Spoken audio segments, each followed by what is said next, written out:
ನಮಸ್ಕಾರ ರೀ ಎಲ್ಲರಿಗೂ. ಇವತ್ತು ಮಸಾಲೆ ಖಾರ ಮಾಡೋದು ಕೊಡ್ಲಾಗತ್ತೀನಿ ರೀ.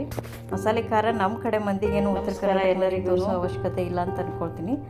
ದಕ್ಷಿಣ ಕರ್ನಾಟಕ ಮಂದಿ ಅವ್ರ ಕಡೆ ಎಲ್ಲ ಈ ಮಸಾಲೆ ಖಾರನ ಯಾರು ಮಾಡಲ್ಲ, ಬರೀ ಅಚ್ಚ ಖಾರನೇ ಹಾಕಿಬಿಟ್ಟು ಅಡುಗೆ ಮಾಡ್ತಿರ್ತಾರೆ.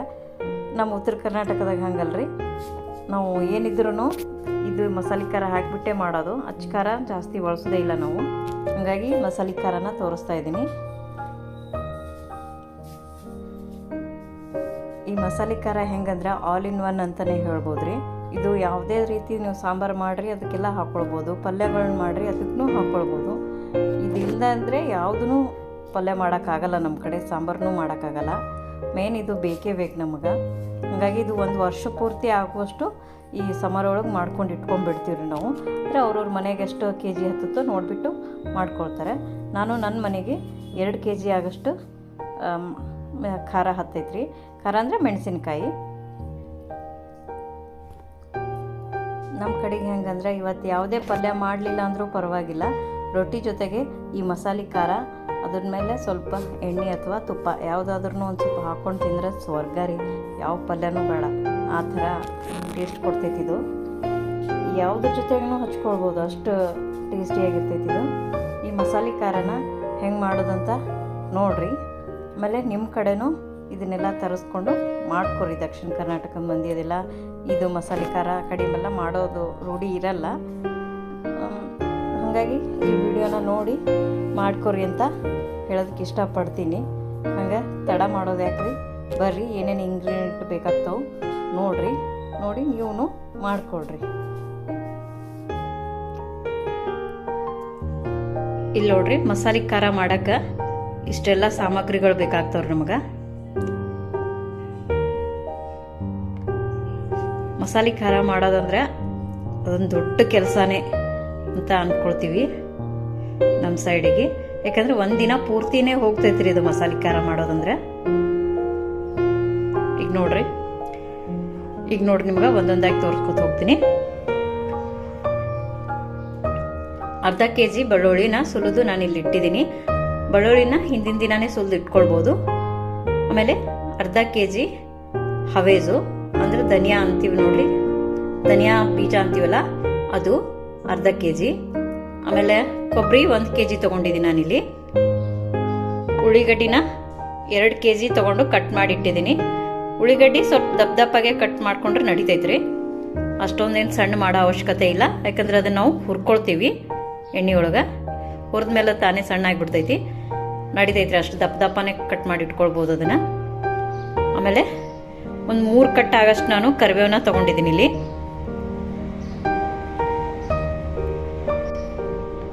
ಪಲಾವ್ ಎಲೆ ತೊಗೊಂಡಿದ್ದೀನಿ. ಇದರಲ್ಲಿ ನನಗೆ ಕೆಲವೊಂದು ಮಸಾಲೆಗಳು ಗೊತ್ತದಾವು, ಅವಷ್ಟು ಹೇಳ್ತೀನಿ. ಇನ್ನು ಕೆಲವೊಂದು ಗೊತ್ತಿಲ್ಲ ನನಗವು, ಅದ್ರ ಹೆಸರು ಏನಂತ ನನಗೆ ಗೊತ್ತಿಲ್ಲ. ಅದನ್ನ ನೋಡ್ಬಿಟ್ಟೆ ಅರ್ಥ ಮಾಡ್ಕೊಡ್ರಿ. ಆಮೇಲೆ ನಾನಿಲ್ಲಿ ಎಣ್ಣೆ ಇಟ್ಕೊಂಡಿದ್ದೀನಿ. ಎಣ್ಣೆ ಇಷ್ಟೇ ಬೇಕಾಗಲ್ರಿ, 1 kg ಎಣ್ಣೆ ಬೇಕಾಗ್ತೈತಿ ಇದಕ್ಕೆ. ನಾನು ಮಾಡುವಂಥ ಈ ಅಳತಿಗೆ 1 kg ಎಣ್ಣೆ ಬೇಕಾಗ್ತೈತಿ.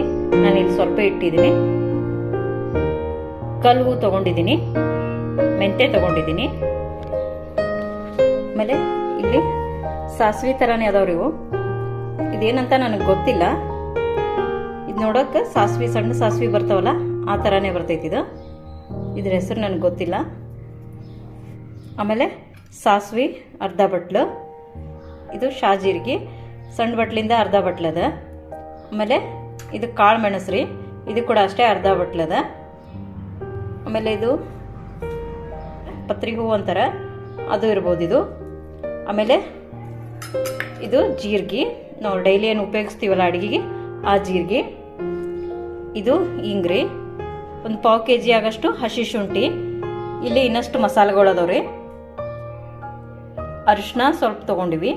ಆಮೇಲೆ ಲವಂಗ, ಚಕ್ಕಿ, ಇವು ಚಕ್ರ ಮೊಗ್ಗದವ್ರಿ. ಆಮೇಲೆ ಇವು ಕರಿ ಏಲಕ್ಕಿ ಅಂತ ಬರ್ತಾವಲ್ಲ ಅವು ಅದಾವು. ಆಮೇಲೆ ಇದಕ್ಕೆ ಏನಂತಾರ ಗೊತ್ತಿಲ್ಲ. ಆಮೇಲೆ ಇವು 3 ನನಗೆ ಗೊತ್ತಿಲ್ಲ. ಇದು ಮತ್ತು ಇದು ಈ 3 ಗೊತ್ತಿಲ್ಲ ನನಗೆ. ಇಷ್ಟು ಬೇಕಾಗ್ತಾವ್ರಿ ಮಸಾಲೆ ಖಾರ ಮಾಡಕ್ಕೆ. ಇದೆಲ್ಲ ಅಂದಾಜ್ ಮ್ಯಾಗ ತಗೊಳ್ಳೋದಲ್ಲ. ಇದಕ್ಕೊಂದು ಅಳತೆ ಅಂತ ಇರ್ತೈತಿ. ಇದಕ್ಕೆ ಅಳತೆ ಯಾವ ಥರ ಅಂದ್ರೆ 1 kg ಇಷ್ಟಂತೆ ಮಸಾಲ ಕಟ್ ಕೊಡ್ತಾರೆ ರೀ. ಮಸಾಲ ಅಂಗಡಿಗೆ ಹೋದ್ರೆ ಅಲ್ಲಿ ನಾವು ತಗೊಳ್ಬೋದು. ಅಳತೆ 1 kg ಮೆಣಸಿನ್ಕಾಯಿಗೆ ಮಸಾಲೆ ಕಟ್ ಕೊಡ್ರಿ ಅಂದ್ರೆ ಅವ್ರು ಕಟ್ ಕೊಡ್ತಾರೆ. ನಾನಿಲ್ಲಿ 1.5 kg ಆಗಷ್ಟು ಈ ಥರದ್ದು ಪಾಟ್ಲಿಕಾಯಿ ಅಂತ ಬರ್ತಾವ್ರಿ ಇವು. 1.5 kg ನಾನು ಈ ಥರದ ಪಾಟ್ಲಿಕಾಯಿನ ತೊಗೊಂಡಿದ್ದೀನಿ. ಆಮೇಲೆ ಅರ್ಧ kg ಆಗಷ್ಟು ಕಲರ್ ಸಲುವಾಗಿ ಬ್ಯಾಡಗಿ ಮೆಣಸಿನ್ಕಾಯಿನ ತೊಗೊಂಡಿದ್ದೀನಿ. ನಾನಿಲ್ಲಿ ಸ್ವಲ್ಪ ಇಟ್ಟಿದ್ದೀನಿ ನಾನು, ಅದು ಜಾಸ್ತಿನೇ ಇರ್ತಾವ್ರಿ. ಅಂದ್ರೆ ಟೋಟಲ್ ಆಗಿ ನಾನೀಗ 2 kgದು ಮಾಡ್ಲಾಕತ್ತೀನಿ ಮಸಾಲೆ ಖಾರನ. ಇಷ್ಟು ಬೇಕಾಗ್ತಾವ್ರಿ ಮಸಾಲೆ ಖಾರ ಮಾಡಕ್ಕೆ.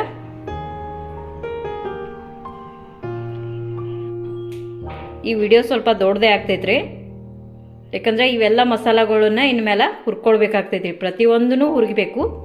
ಏನು ಹಸಿ ಶುಂಠಿ ಮತ್ತು ಬೆಳ್ಳುಳ್ಳಿ ಇವೆರಡು ಬಿಟ್ಟು ಪ್ರತಿಯೊಂದೂ ನಾವು ಇಲ್ಲಿ ಎಣ್ಣೆ ಹಾಕಿಬಿಟ್ಟು ಹುರಿಬೇಕಾಗ್ತೈತ್ರಿ. ಅದಕ್ಕೆ ಹೇಳಿರೋದು ನಾನು 1 kg ಎಣ್ಣೆ ಬೇಕಾಗ್ತೈತಿ ಈಗ ಇದಕ್ಕೆ. ಅದಕ್ಕೆ ಹೇಳಿರೋದ್ರಿ ನಾನೀಗ 1 kg ಎಣ್ಣೆ ಬೇಕಾಗ್ತೈತಿ ಇದಕ್ಕಂತ ಹೇಳಿ.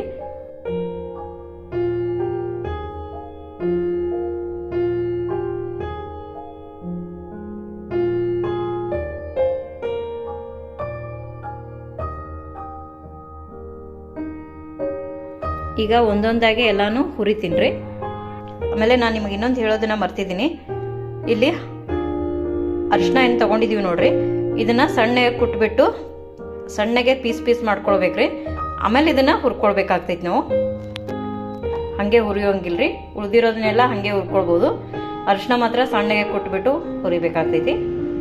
ಈಗ ಯಾವ ಥರ ಮಾಡೋದಂತ ನೋಡ್ರಿ. ನಾವು ಮೊದಲಿಗೆ ಈ ಥರದ್ದೊಂದು ಬಿಳಿ ಪಾತ್ರೆನ ಇಟ್ಕೊಳ್ಬೇಕಾಗ್ತದ್ರಿ. ನಾನ್ ಸ್ಟಿಕ್ ಏನು ಉಪಯೋಗಿಸ್ಬಾರ್ದು ಇದಕ್ಕೆ.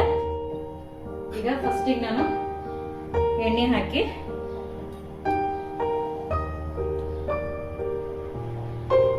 ಇಷ್ಟಿಷ್ಟೇ ಹಾಕೊಂಡು ಹೋಗ್ಬೇಕಾಗ್ತದೆ ಎಣ್ಣೆನ. ಇವೆಲ್ಲ ಒಂದೊಂದಾಗೆ ಹುರ್ಕೊಳ್ತಾ ಹೋಗ್ಬೇಕು ನಾವು.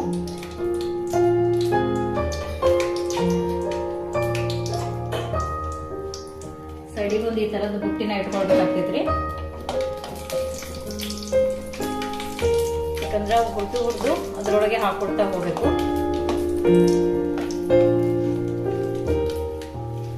ಇವೆಲ್ಲ ಎಣ್ಣೆ ಹುರಿದುಗಳೇ ಹರಡೋದಂಗೆ ಆಗಿಬಿಡ್ತಾವ್ರಿ. ಈಗ ಇದನ್ನ ತಕೊಳ್ತೀನಿ. ಸೇಮ್ ಅದೇ ತರನೇ ರೀ. ಇನ್ನ ಸ್ವಲ್ಪ ಕೆಳಗೆ ಎಣ್ಣೆ ಇರ್ತೈತ್ರಿ, ಅದೇನು ತೆಗಿಯೋಂಗಿಲ್ಲ.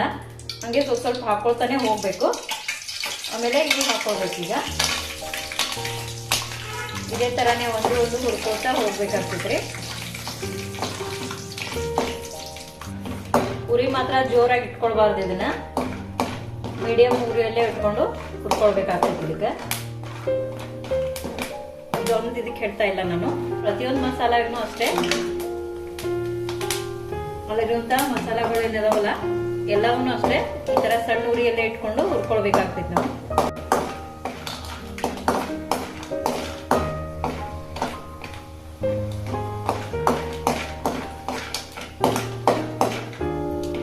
ಇದು ಕೂಡ ಅಷ್ಟೇ ತಕ್ಕೊಳ್ತಾ ಇದ್ದೀನಿ ನಾನೀಗ.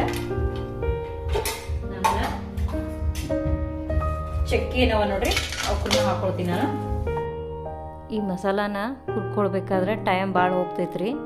ಅದಕ್ಕೆ ನಾನು ನಿಮಗೆ ಮೊದಲೇ ಹೇಳಿದ್ದು 3 ರಿಂದ 4 ಗಂಟೆ ಬೇಕಾಗ್ತಿದೆ ಅಂತ. ನನಗೆ 3 ಗಂಟೆ ಬೇಕಾಯಿತು ಇದೆಲ್ಲ ಮಸಾಲಾನ ಹುರ್ಕೊಳಕ್ಕೆ. ಈ ಮಸಾಲೆಗಳನ್ನೆಲ್ಲ ಸ್ವಲ್ಪ ಬೇಗನೆ ಹುರ್ಕೊಳ್ಬೋದು. ಅದ್ರೇನದ ಈರುಳ್ಳಿ ಅದಲ್ಲ, ಈರುಳ್ಳಿ ಆಮೇಲೆ ಕೊಬ್ಬರಿ ಸ್ವಲ್ಪ ಟೈಮ್ ತೊಗೊಳ್ತೈತ್ರಿ. ಈರುಳ್ಳಿನೇ ಜಾಸ್ತಿ ಟೈಮ್ ತೊಗೊಳೋದು ಅದರಲ್ಲಿ. ಹಾಗಾಗಿ ಅದಕ್ಕೆ 1 ಗಂಟೆ ಮೇಲೆ ಹೋಗ್ತೈತಿ ಈರುಳ್ಳಿ ಹುರ್ಕೊಳ್ಬೇಕಾದ್ರೆ. ಅದಕ್ಕೆ ದೊಡ್ಡದಾಗ್ತೈತಿ ಅಂತ ಹೇಳಿ ನಾನು ಹೆಚ್ಚು ವಿಡಿಯೋನ ಎಡಿಟ್ ಮಾಡಾಗ ಕಟ್ ಮಾಡಿದ್ದೀನಿ. ಹಾಗಾಗಿ ಇದರಲ್ಲಿ ಶಾರ್ಟ್ ಅಷ್ಟೇ ಹಾಕಿದ್ದೀನಿ. ಪ್ರೊಸೀಜರ್ ಸೇಮ್ ಅದ. ಮಸಾಲೆಗಳನ್ನೆಲ್ಲ ಹುರ್ಕೊಳ್ಬೇಕಾದ್ರೆ 1 ರಿಂದ 2 ಸ್ಪೂನು ಎಣ್ಣೆ ಹಾಕ್ಕೊಳ್ಬೇಕು. ಮಸಾಲಾನ ಹಾಕ್ಕೊಂಡು ಹುರ್ಕೊಳ್ಬೇಕಷ್ಟೇ, ವ್ಯತ್ಯಾಸ ಏನೂ ಇಲ್ಲ ಇದರಲ್ಲಿ. ಹಾಗಾಗಿ ನಾನಿಲ್ಲಿ ತುಂಬಾ ಕಟ್ ಮಾಡಿದ್ದೀನಿ.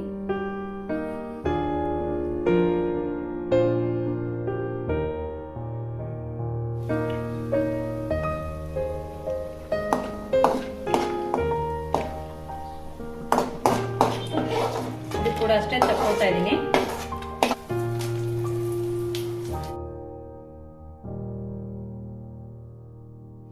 ಈಗ ಲವಂಗನ ಹಾಕೊಳ್ತೀನಿ.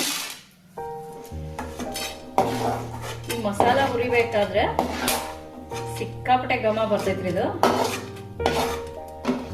ಇದು ಒಂದೇ ಮನೆಗೆ ಸೀಮಿತವಾಗಿರಲ್ಲ ಇದ್ರ ಘಮ. ಒಂದು 8-10 ಮನೆಗಳಿಗಾದ್ರೂ ಹೋಗಿರ್ತೈತಿ.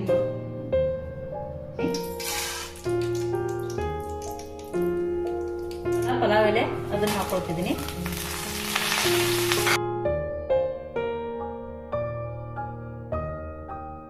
ಈಗ ಮೆಂತೆನ ತಗೊಳ್ತಾ ಇದ್ದೀನಿ.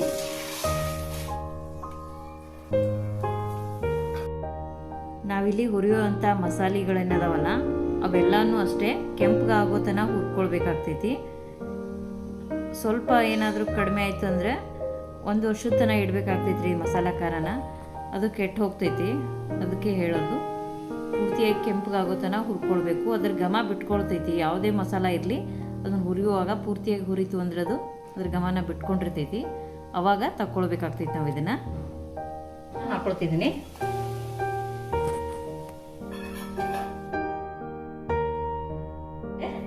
ಸಾಸಿವೆನ ಹಾಕೊಳ್ತಾ ಇದ್ದೀನಿ. ಇಲ್ಲಿ ಸಾಸಿವೆಗೆ ಸ್ವಲ್ಪ ಎಣ್ಣೆ ಹಾಕೊಳ್ಬೇಕಾಗ್ತದ್ರಿ.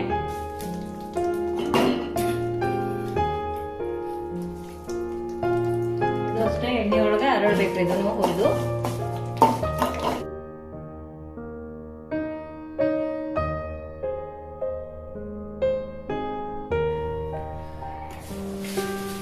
ಎಲ್ಲಾನು ಇದು ಒಂದಕ್ಕೆ ಹಾಕೊಳ್ತೀನಿ ನಾನು. ನಮಗೆ ಇನ್ನೊಂದು 3-4 ಸ್ಪೂನ್ ಆಗುತ್ತೆ ಎಣ್ಣೆ ಹಾಕೊಂಡು ಟೈಮ್ ಹೇಳಿದ್ನಲ್ಲ ಅದನ್ನ ಹಾಕೊಳ್ತಾ ಇದ್ದೀನಿ. ಧನಿಯಾ ಬೀಜ,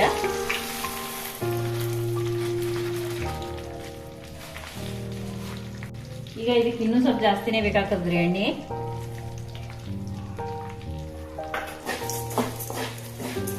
ಇದು ಕೆಂಪಿಗೆ ಹುರಿದವ್ರಿ. ಈಗ ಇದನ್ನ ತಕೊಳ್ತೀನಿ. ಈಗ ಲಾಸ್ಟಿಗೆ ಅರಿಶಿನ ಹಾಕೊಳ್ತೀನಿ ನಾನು. ಅರಿಶಿನ ಈ ತರ ಸಣ್ಣ ಪೀಸ್ ಮಾಡ್ಕೊಳ್ಬೇಕ್ರಿ.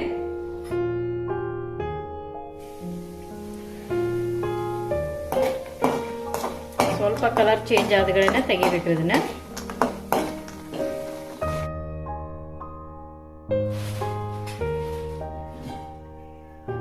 ಈಗ ನಾನು ಕರಿಬೇವನ್ನ ಹಾಕೊಳ್ತಾ ಇದ್ದೀನಿ.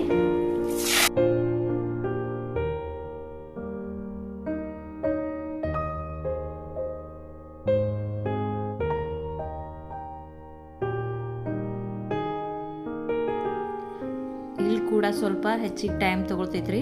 ಯಾಕಂದ್ರೆ ಕರಿಬೇವು ಹಸಿದಿರ್ತೈತಿ. ಹಾಗೆ ಹಾಕಿದ್ರೆ ಮಸಾಲೆ ಖಾರ ಹಾಳಾಗಿಬಿಡ್ತೈತಿ. ಹಾಗಾಗಿ ಭಾಳ ಹೊತ್ತು ಹುರ್ಕೊಳ್ಬೇಕಾಗ್ತೈತಿ. ಇದನ್ನು ಪೂರ್ತಿಯಾಗಿದ್ದು ಕ್ರಿಸ್ಪಿ ಆಗ್ಬೇಕ್ರಿ. ಕರಿಬೇವು ಆ ಥರ ಹುರ್ಕೊಳ್ಬೇಕಾಗ್ತೈತಿ ನಾವು ಇಲ್ಲಿ ಇದನ್ನು. ಈಗ ಇದು ಪೂರ್ತಿಯಾಗಿ ಕ್ರಿಸ್ಪಿ ಆಗೈತ್ರಿ. ಈಗ ಇದನ್ನು ತಗೊಳ್ಬೇಕು.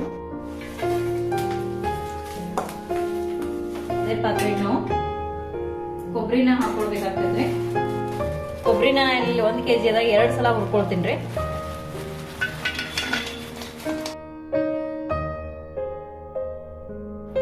ಇಲ್ಲಿ ಎಣ್ಣೆನ ಜಾಸ್ತಿನೇ ಹಾಕೊಳ್ಬೇಕಾಗ್ತದ್ರಿ ಕೊಬ್ಬರಿಗೆ.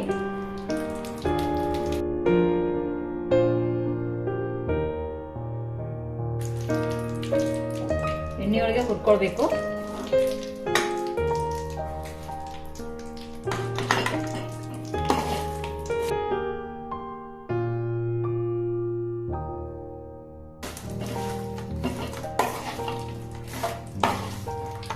ಎಣ್ಣೆ ಮತ್ತು ಉಳ್ಳಾಗಡ್ಡಿ ನಾವು ಎಷ್ಟು ಹಾಕ್ತೀವೋ ಅಷ್ಟು ಮೆತ್ತಗಾಗ್ತೈತ್ರಿ ಇದು ಮಸಾಲೆ ಖಾರ.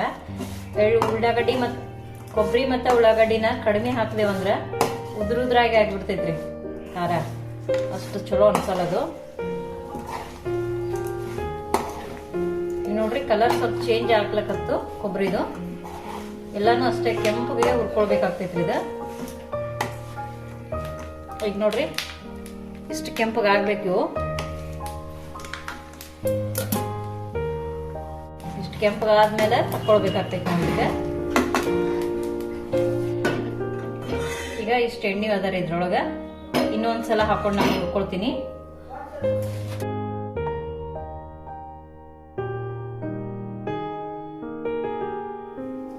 ಕೂಡ ಅಷ್ಟೇ ತಕೊಂಡಿದ್ದೀನಿ ನಾನೀಗ. ಈಗ ಇದೇ ಎಣ್ಣೆಗೆ ಉಳ್ಳಿಗಡ್ಡಿನ ಹಾಕೊಳ್ಬೇಕಾಗ್ತೈತ್ರಿ.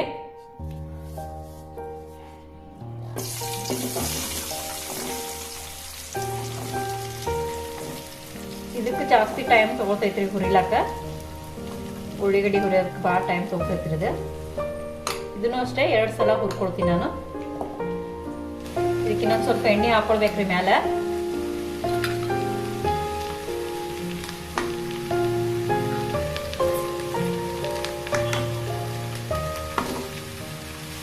ಎಣ್ಣೆ ಸ್ವಲ್ಪ ಹಾಕಿ ಹುರಿಬಾರ್ದ್ರಿ, ಇದಕ್ಕೆಲ್ಲ ಜಾಸ್ತಿನೇ ಉಪಯೋಗಿಸ್ಕೊಳ್ಬೇಕು ಎಣ್ಣೆ.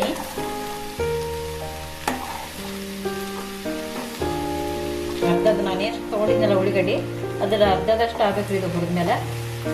ಭಾಳ ಕೆಂಪುಗೆ ಹುರ್ಕೊಳ್ಬೇಕಾಗ್ತೈತಿ ಇದನ್ನ. ಇನ್ನೂ ಕರಗಬೇಕ್ರಿ ಇದು ಉಳ್ಳಿಗಡ್ಡಿ.